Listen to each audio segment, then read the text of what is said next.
देखिए April month लग चुका है और उसके लिए कई दिन जा चुके हैं तो हमें कुछ बहुत ज़रूरी काम है वो कर लेने चाहिए। जैसे देखिए कुछ ये विंटर के मेरे प्लांट्स थे क्रिसैंथेमम के, तो इसकी मुझे जो ये पौध है इसे 1 साल भर तक के लिए बचा के रखनी है। तो इसको भी मैं सेव करके ऐसे जगह पर रखूँगी हाँ ये पूरे साल बना रहे। और ये देखिए एलोवेरा में भी कुछ मुझे काम करना है, जैसे कि पुराने ये हो रहे हैं इन्हें बाहर निकालना है और नई ग्रोथ के लिए थोड़ी बहुत खाद भी देनी है और भी कई ऐसे जो कई काम है बहुत ज़रूरी जो करने हैं। चलो इससे शुरू कर देते हैं। अब सबसे पहले तो ये पुरानी पौध हो रही है और इसमें काफ़ी भी ये है, तो ये इसकी जो लीव्स हैं ये भी थोड़ी ब्राउन सी पड़ रही हैं, तो इन्हें इसमें थोड़ी खाद दूंगी जिससे ये अच्छी तरह से ग्रो करे। और पुरानी ये निकाल दी है मैंने से एक्स्ट्रा जो इसमें हो रही थी, और ये पीली जितनी लीव्स हैं इन्हें भी मैं सारी साफ करूंगी जिससे कि जो नई नई लीव्स आए पूरी हेल्दी हों और ग्रोथ भी अच्छे से हो। और इसको शेडी एरिया में रखूंगी जहाँ मतलब सूरज की रोशनी हवा तो मिलती है, सूरज की रोशनी और हवा, और लेकिन ये है डायरेक्ट धूप ना लगे जिससे कि पूरे साल मेरा ऐसे कैसे ही रहेगा। तो इसे भी रखती हूँ। एक तो देखिए सबसे पहले काम तो यही कर लें अपने टेरेस गार्डन पे। अगर आपका टेरेस गार्डन बिल्कुल रूफ टॉप पे है तो अपने एरिया में थोड़ी सी नेट लगा लें। अगर आपकी इस तरह की जगह है कि आप नेट लगा सकते हैं, क्योंकि बहुत से पौधे ऐसे होते हैं जिनको कि हमें सूरज की बहुत तेज धूप से बचाना होता है। कई पौधे तो बहुत तेज धूप को भी सह जाते हैं, लेकिन आगे जैसे कि मई और जुलाई का महीना, मई और जून का महीना आएगा तो उसमें क्या है गर्म लूएं भी चलती है, धूप तो तेज निकलती है, गर्म लूएं भी चलती है, तो उससे भी अपने पौधों को बचाना रहता है। और कई पौधे ऐसे हैं जो बिना उसके भी अगर नेट भी ना लगाओ तो अच्छे से सर्वाइव हो जाते हैं। तो आप ये देख के चयन कर लें कि कौन से पौधों को नेट के नीचे रखें और कौन से पौधों को नेट से बाहर रखें। तो ये भी एक जरूरी काम है गार्डनिंग का।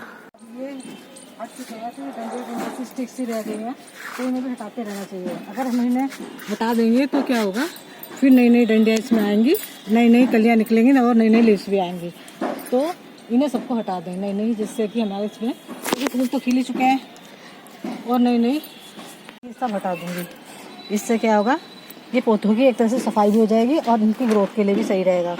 ये फूल सूख जाते हैं फिर ये देखिए ये भी सब इनके आज कटाई छटाई कर दी है, एक तरह से सफाई होगी पेड़ पौधों की।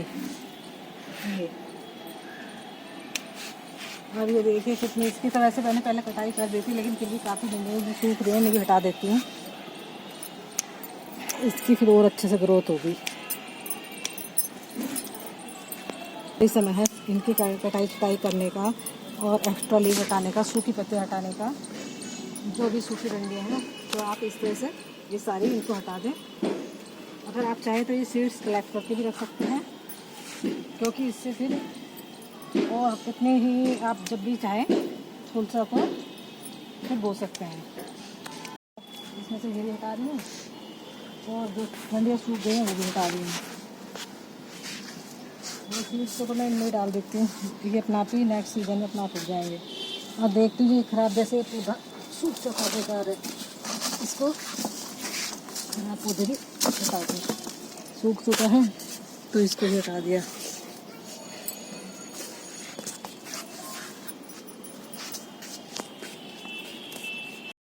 सूखी पत्तियाँ हटा दूँगी। वैसे तो इसकी ग्रोथ काफ़ी अच्छी हो रही है, लेकिन ये ना बहुत तेज़ धूप में रखी है यहाँ, तो धूप तेज़ होने लगी है तो पत्तियाँ भी सूख जाती हैं डेली पानी देने पर भी।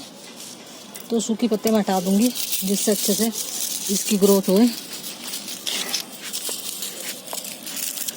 और अब ये है इसकी भी मैंने पहले कटिंग कर दी थी, लेकिन वो हटा देती हूँ। इसलिए हार श्रृंगार का पौधा है, इसकी थोड़ी बहुत कटिंग कर देती हूँ। नहीं अब इसमें नई पत्तियाँ आएंगी।